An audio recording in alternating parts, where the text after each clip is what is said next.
ಭಗವಂತ ನೀ ಬಂದು ಕಾಪಾಡು ಎಂದೆ.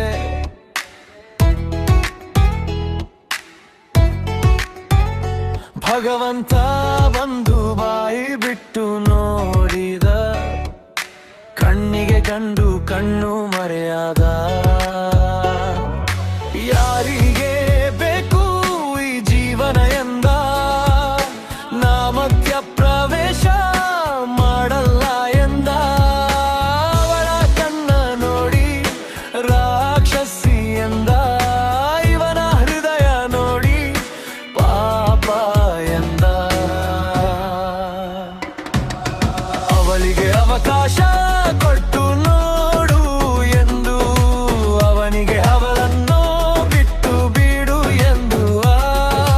ನನ್ನಿಂದ ನಿಮ್ಮ ಮಧ್ಯೆ ಬರೋಕೆ ಆಗಲ್ಲ ಎಂದ, ಇಷ್ಟೇ ಜೀವನ ಕಣ್ಣು ಮುಚ್ಚು ಎಂದ.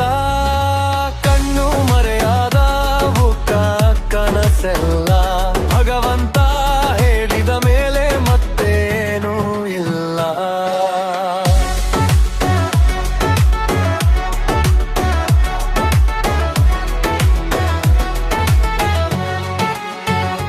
ಭಗವಂತ ಭಾಗಿಯಾಗಿ ಭಗವದ್ಗೀತೆ ನೋಡು ಎಂದು, ಅರ್ಥ ಆದರೆ ಜೀವನ ಮಾಡು ಎಂದ.